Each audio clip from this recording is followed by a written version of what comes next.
So I don't know about y'all, but I can guess. But for those of you listening, I'm going to make the assumption that you probably have lunch during your lunch break, or you spend that time doing things for you. Mm-hmm. Like, probably maybe not working, hopefully, take a little break. But you're doing things on your agenda, to-do list, whatever, right? Your grocery list, you're running errands, perhaps even during lunch, you're grabbing that coffee, you're meeting with a friend, whatever. Could you imagine being forced to do something during your lunch break that you are not compensated for, but per your state are able to take that 30-minute lunch break? Like, could you imagine your supervisor controlling your lunch break? No. Well, then brace yourselves, because let me share with you a very true tale of a supervisor mandating Bible study for his entire team. Ooh. For a very long time, like a year at least, that was approved by his leader and even the CEO. Mandating it. Like, everyone had to go.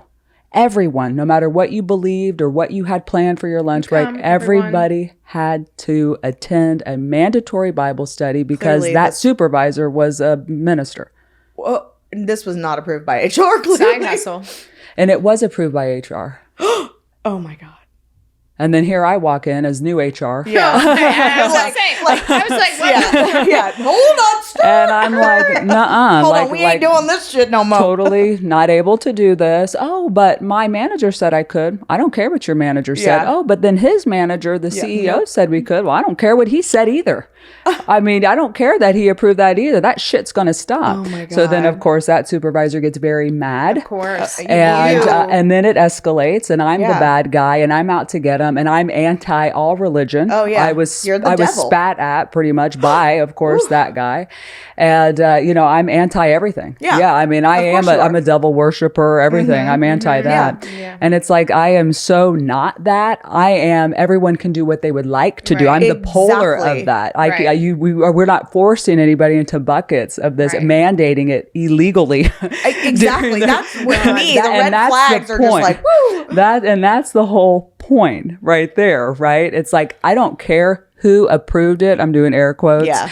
But there's literally rights and there's wrongs, so I don't, they're just all wrong. Well, would people bring lunch during it? Would you eat, or would you? I'm so curious. Okay. Yeah. During it. And so they'd be like, well, that's a free time. Were there people that came up to you afterwards that were like, I didn't feel comfortable and I didn't feel like I did. Yeah, that had been complaining I'm sure. for as long as this has happened. Because people that wasn't their faith. Exactly, they had another faith. People that weren't faithful at all. People that just wanted to go out to eat. Oh my God. You may be very faithful, but faith is a very personal thing. And it is. People don't want to, we've talked, people don't want to share a fun fact or icebreaker in front of a lot of people don't want to share their personal religion that they do outside of work with that. And so, and one thing that I would do a lot during my lunch break when my children were little was I would go to Target and buy my diapers, because you can't take little children to. So like, I would be like, no, I got to go get diapers. I can't stay for Bible study. Yeah. My mind went somewhere else when you said that. I was thinking it depends. I don't know why. No, I missed the kid part. I don't know why. Little kids. Yeah. Babies, they were babies. But yeah, like that's what I did. There was a super Target near my work. And like, I can't imagine a supervisor saying, I'd be like, fuck no, I got to go get my kids. I got to go get diapers. I ain't taking them little shits to Target. I know. And that's why I do it on my personal lunch break. And I mean, it was one of those roles where it was a JV, and it had been kind of held off to the side, of course. It was just kind of a lawless town, and for so many reasons. And when I entered, there were so many things, this being one of them, where I was taken aback. I was almost like in the upside down. Like I was like, there's everything I always knew to be true. And then enter this, because I'd always worked in big corporate, and I still was, except I was not seconded, but interesting setup legally. Yeah. But just a very unique experience, kind of being in that more mom and pop shop on purpose, like it was set up that way. And, experiencing some of the things I did. And that was one of them. And I just couldn't believe that, prior HR, current leadership, they all approved that. They all thought that was fine. I can't believe that was fine. That breaks my heart for those people Me though, too. that had to. They literally suffered through that, and were very open about that, suffering through that. And I'm very thankful to get their lunch back. Could you imagine? Yeah. I think it was like twice a week or something. I mean, it was a lot. I've known a lot of workplaces that have things like that. I think it's always a bad idea, unless you're a religious institution, to bring religion into the workplace. Things like that of activities.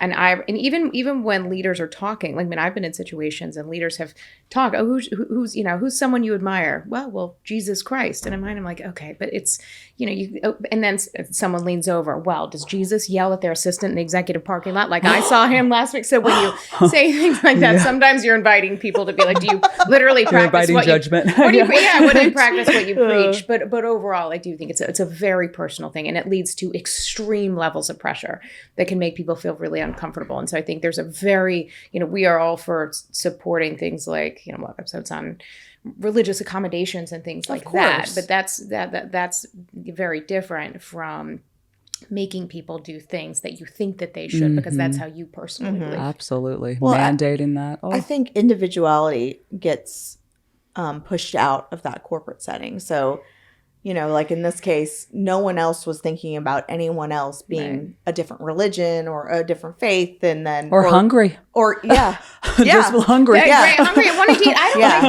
I don't like. Sometimes I'm a messy eater, and I don't want to eat in front of everybody. Yeah. And I just want to sit in my car. I thought that story was going to like a lunch and learn though. Yeah, because I was like, I've done lunch and learn. Periodic lunch and but they were optional, no? Camera. Oh, you did some forced lunch and learns. Well, yeah, there's been some places where there's like manager lunch and learns, and like if you're a leader, training. you're voluntold to be present for the manager lunch and learn. Yeah. So. Oh gosh, clear your calendars. Yeah. Clear your schedules. Here's your hold. Right. Putting this on your calendar as a hold. And we appreciate you clearing your calendar to join us, the HR Besties, for our meeting today. Now let's run through the agenda briefly. Just had a little water cooler talk there, but now we are going to transition into some cringe corporate speak, and Ashley is going to take the lead on that. And then our meeting hot topic for today is all about the right to disconnect, which is definitely hot in the news, and it's a hot topic in our meeting. So we can't wait to kind of get into all things disconnecting from work.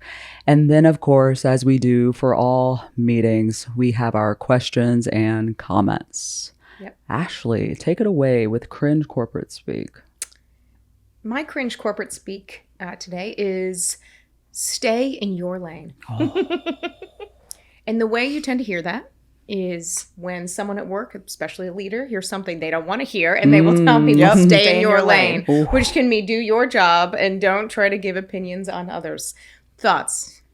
Yeah, I see that a lot when it's like fighting with functions. Yes. Yep. You know what I mean? Yep. Like fighting between us functions, HR and finance and engineering and ops. But hey, stay in your lane, stay in your lane, Hey, but I use it a lot when I'm commuting into work.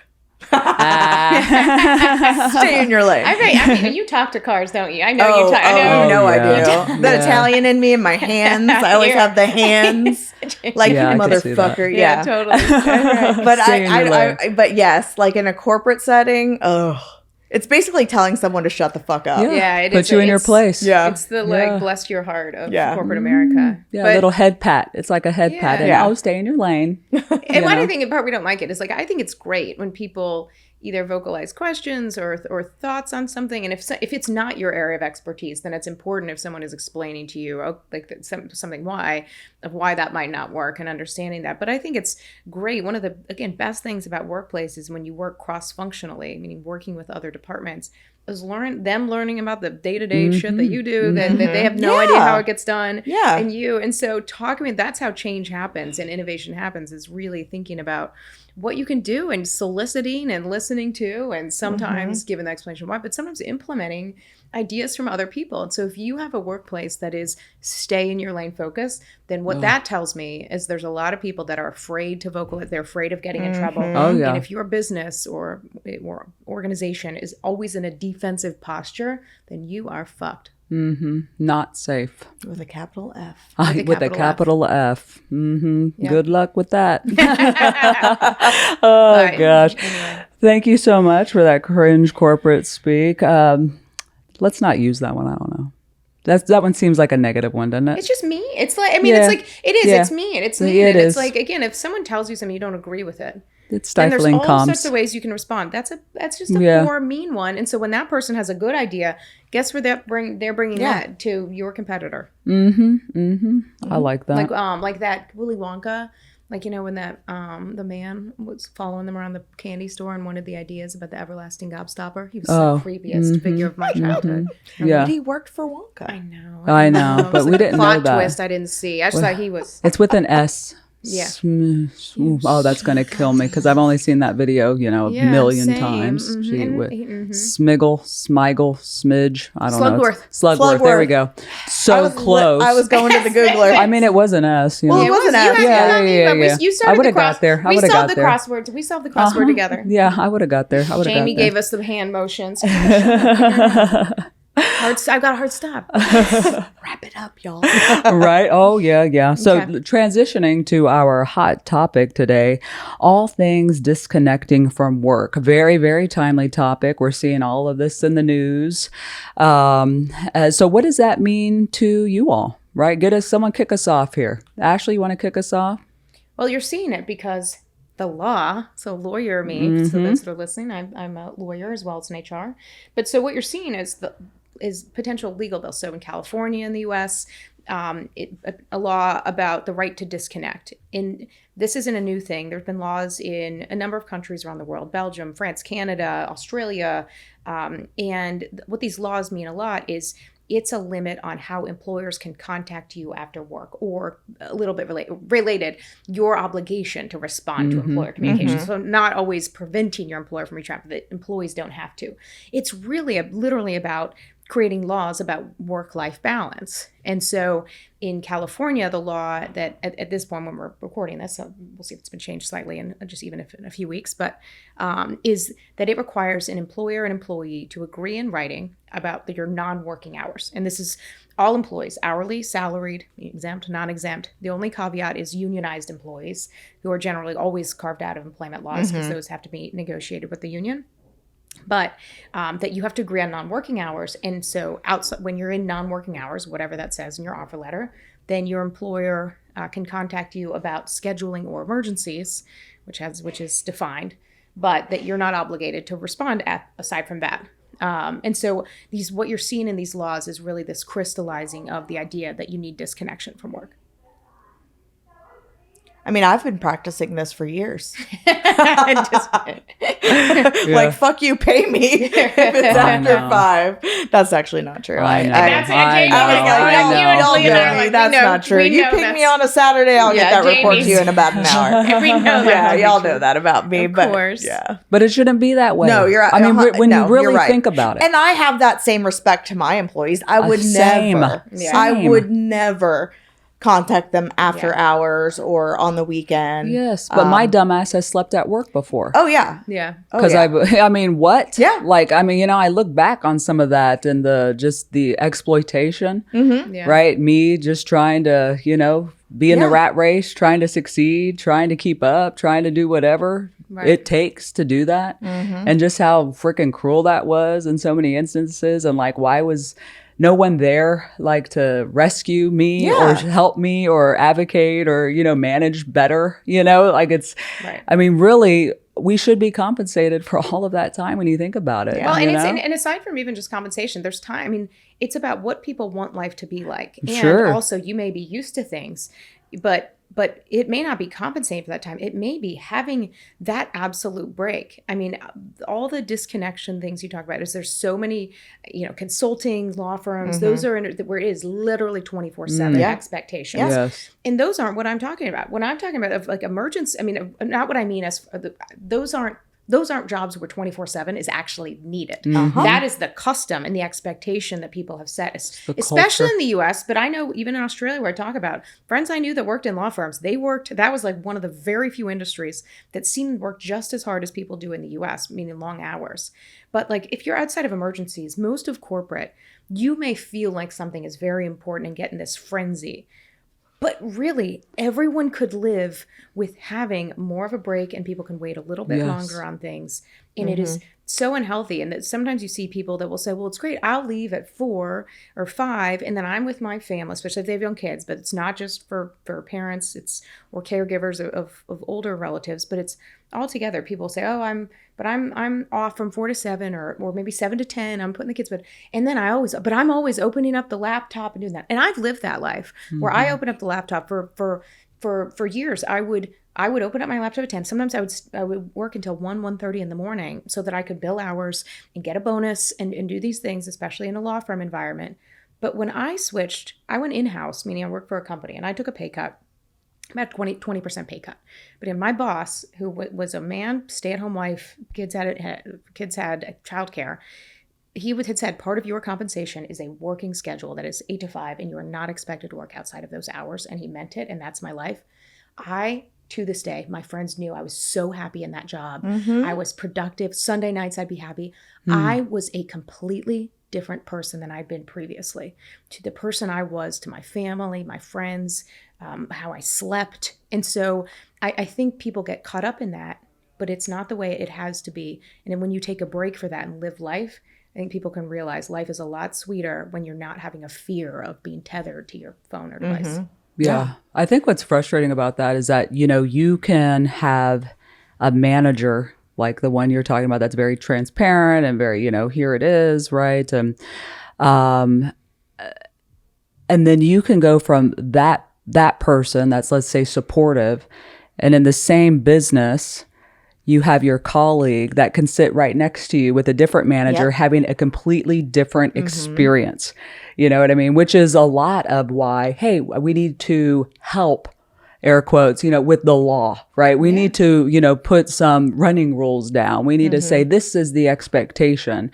But how do you overcome like hundreds of years of culture? How do you overcome this is your society, right? Like this is like how we roll, I mean, it's a lot, right? Especially if some of this legislation, these new rules, these laws, the penalties for employers are laughable. I mean, yeah, California is like, if you have a pattern of violations, it's $100 fine. Yeah, that's like, I mean, people are going to feel like, I can literally hear the CEOs that are like, okay, $200 to my cat. Fuck that. Yeah, okay.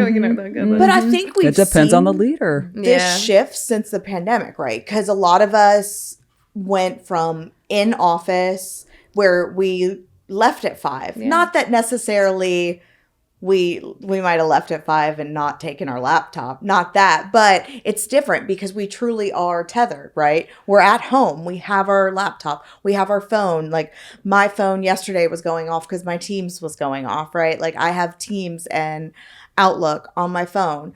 And so we're constantly available, and we've almost created this with the pandemic that our bosses they expect us to be available, because I could easily just Teams her. It's like text messaging her like, hey.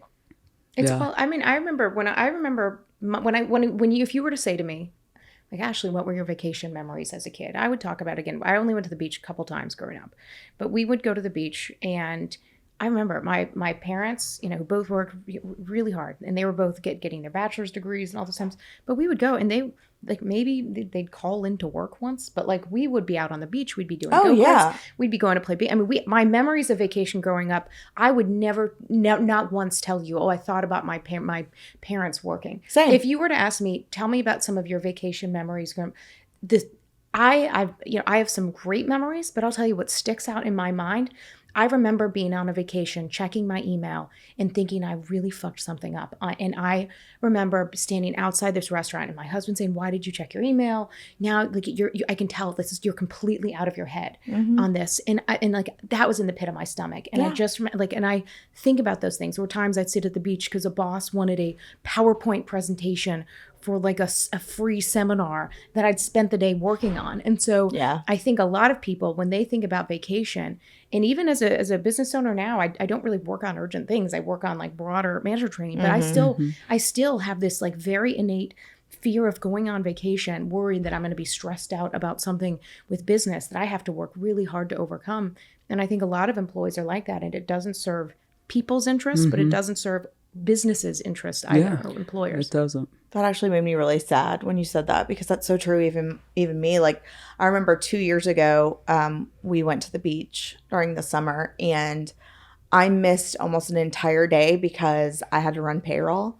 And yes, was I the dumbass who had booked my vacation during a payroll week? I sure did. I booked it before I was working at this job, but so I didn't know. But where there was an issue with payroll, essentially, and someone was transferring departments, and it was a huge ordeal. But I missed an entire day with my kids because I was so concerned with payroll. And as I should be, right? I'm in charge of making sure everyone gets paid that Friday or whatever it is. And that was my sole responsibility. But I didn't have anyone that I could train. And we should encourage everyone to cross-train and learn. And one, knowledge is power. But then it creates situations like this, right? Like I could have been like, hey, you run payroll this week. I'm at the beach. If you need anything, though, please feel free to call me. Right. As opposed to me losing an entire day. Right. And I will say my employer was very, very gracious about it. They felt terrible. I didn't use a PTO day for that day. But you know, it's like, which is true. But what you're saying, but you didn't take time off, so you shouldn't have. And having that, I mean, Lee, I'm curious because I know overall you're like, a lot of times I look to you and be like, God, you have really good boundaries and things. You taking that time and things like that, have you fallen into traps of like getting worked up, or have you been able to disconnect? And how are you able to do that effectively? So, yeah, I'll tell you. You know, later in my life, later in my career, I really started creating awesome boundaries. You know, like my brand is really about toxic workplaces and coaching on that. And I've had, you know, a lot of really traumatic experiences in the workplace, partly because of the type of work that I do, you know, within HR and the types of organizations and you know, places that I've worked, right? And so for me, after going through a lot of that shit and it just wearing on you, right? And then we come up to the pandemic, and we come up to like losses of family members and whatnot, a lot of death, unfortunately. It really starts putting things in perspective. And that's where I just drew a hard line.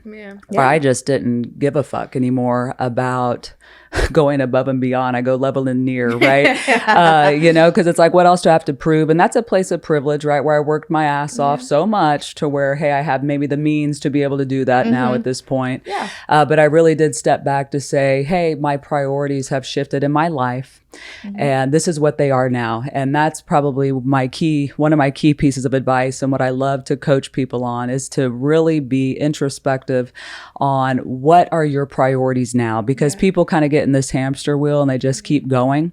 But it's very important to ask yourself, at this point in my life and who I am today, not yesterday or tomorrow, what's important to me now? Is it flexibility? Is it compensation? Is it geography? Is it the promotion? Is it the title? Is it this learning? Is it this degree? What is it?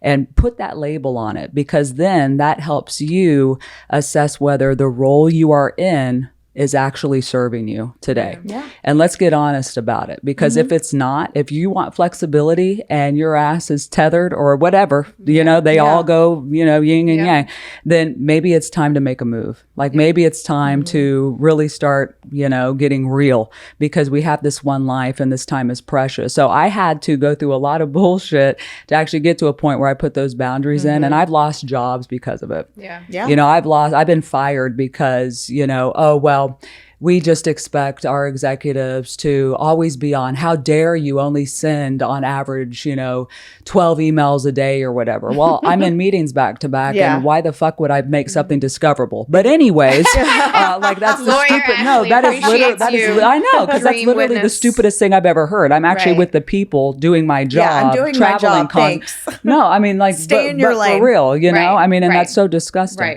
But from another quick advice perspective, you know, for me and what I tell myself, and it's just advice from a previous mentor, is that whatever I'm doing in that moment, I'm going to be the best at doing it.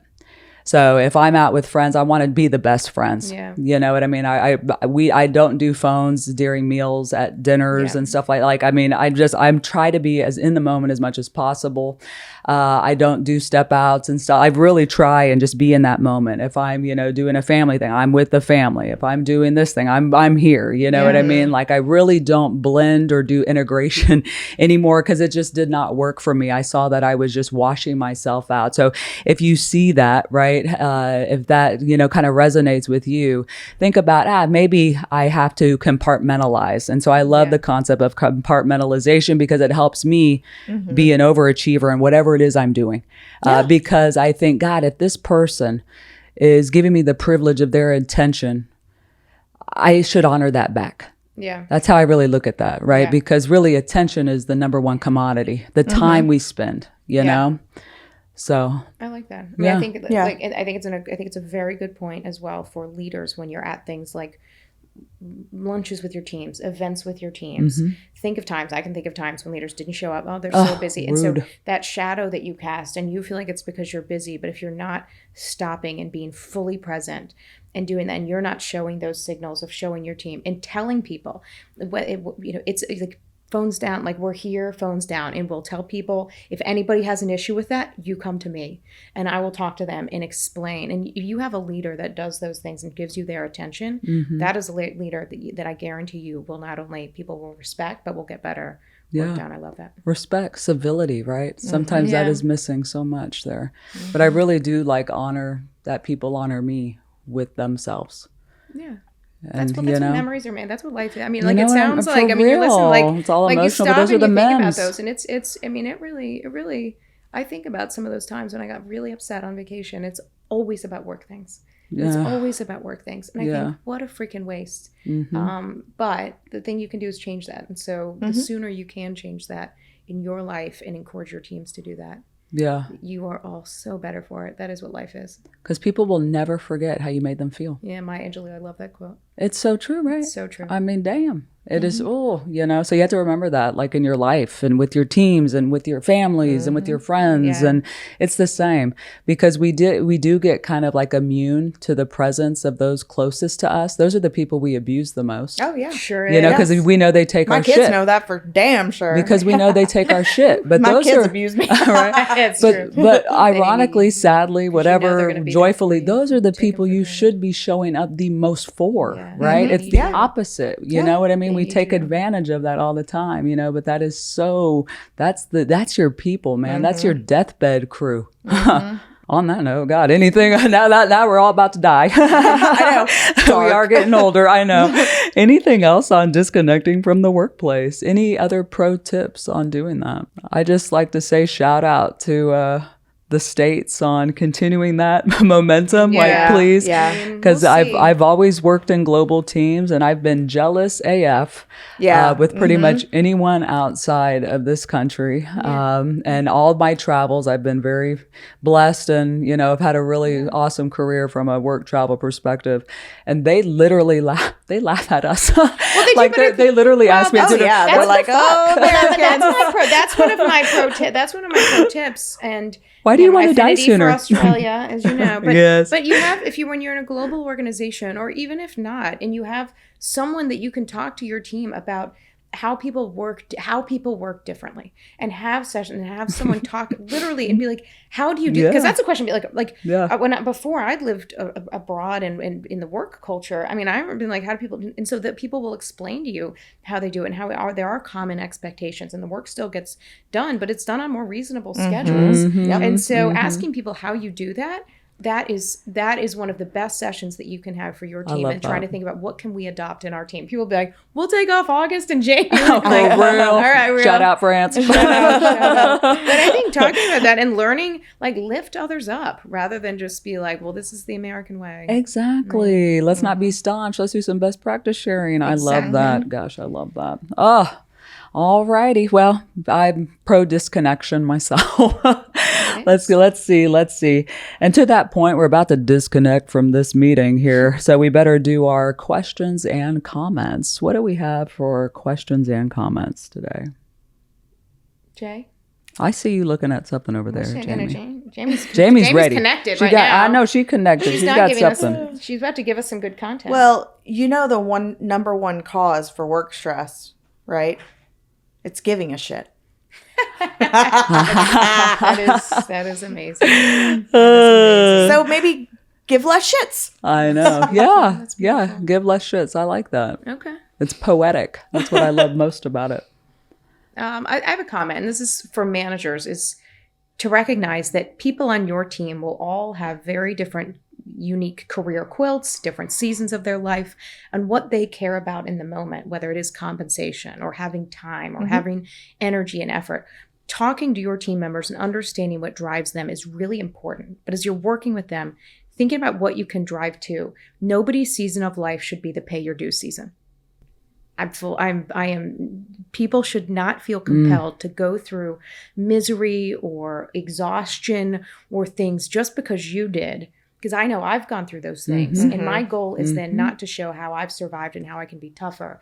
I appreciate things in my life more, but it should not have taken the bullshit that I had to go through, and that a lot of people have to go through, from sacrificing aspects of my personal life that I, looking back, did not want to sacrifice. So pay your dues season is never on our calendar. Love that. Absolutely love that. Oh, if you're a leader, your goal should be to ensure there's no paying of dues.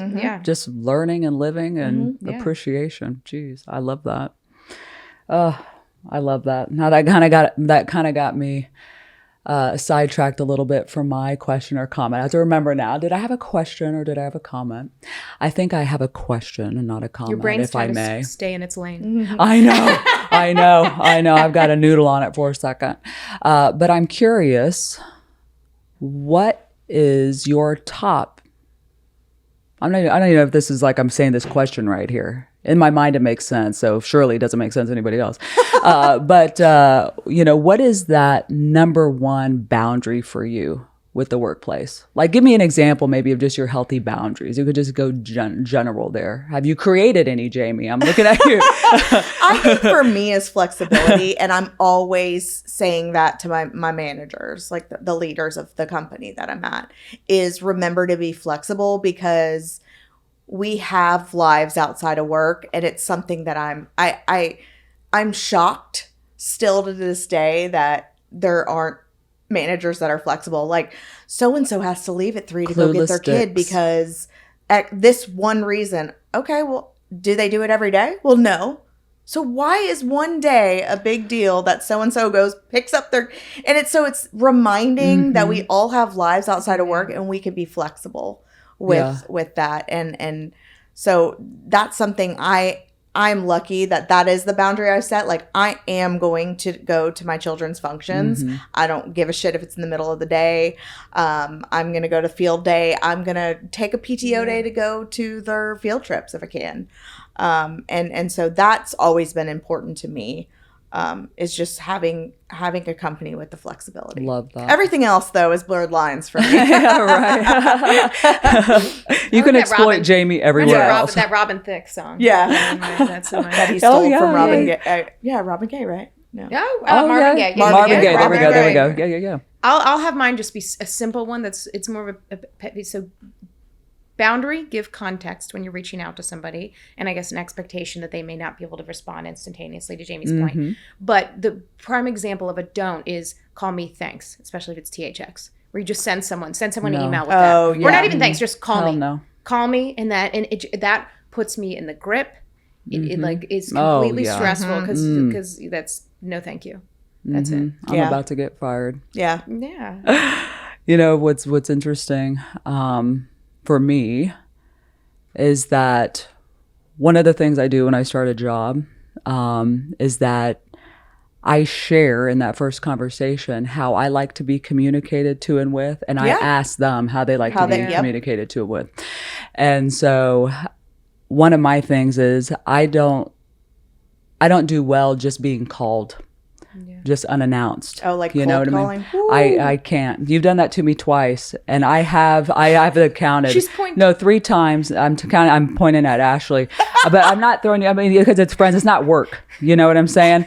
But I'm just no. But listen She to will why. never cold call you again now. No, I We didn't and have don't. we didn't have an Because we didn't informational have- meeting. we didn't. have an informational meeting. But we didn't. But the most tragic events of my life have happened through a Oh, phone call. yeah. okay, that's So that's a trigger for you. Like where I want to cry. Oh. yeah. Yeah. So for me, that is such a boundary. Yes. And I've had people make fun of that. And it's like, it's not because I'm a millennial, like No, y'all laughing no. over, but it's not because I'm millennial. I know I just called them other shit. It's not because I'm a millennial. It's not because of this. It's because just PTSD. Yeah. Yeah. But it's like, you don't want to get that dark in a conversation with like your No, boss on of the first course, day. of So it's course, like, yeah. you have to No, be but like, setting hey, up by heavy the way, yeah, just this even is- a quick text to Yeah. let me know Yeah, so I don't yeah, have to which take a is- Xanax. Yeah, That would which be is- fantastic. If you Right, need to right. call me, Which like, is- I just Yeah. really like text Yeah. and I really like email so I can Yeah. control my workload in the Yeah. day Right. instead of, hey, when you call me, literally I jump out of my seat and I start crying. Yeah. Right. Like Yeah. I'm thinking something tragic has happened Yeah. and it's like, oh, it like freaks me Yeah. out like big time. You know what I Yeah. mean? Yeah. But She that's wasn't what- pointing at me. She was pointing at Jamie. I was pointing at Jamie. Hold up now. But you will see, I will never call you. But that's why it's like I'm Yeah. not being. You just automatically. Yeah. I don't want to give them trauma, right? You know what I I'm hear- saying? yeah, Like it's yeah. just so people are so different. Yeah, Here's an yeah. example of Yeah. it, right? It's just Yeah. it's just what it is, you know. But oh, good times. Anyways, Yes. good trauma, healthy good boundaries. trauma times. Yeah. Oh gosh. Anything else to add? I think we covered all of our Q's and C's today, No. and then some. Oh, Yeah, I think we did. Oh, I think we should officially disconnect from this meeting about disconnection. What do we say? For sure. Let's call it a day. Thank you so much for joining us. We appreciate you.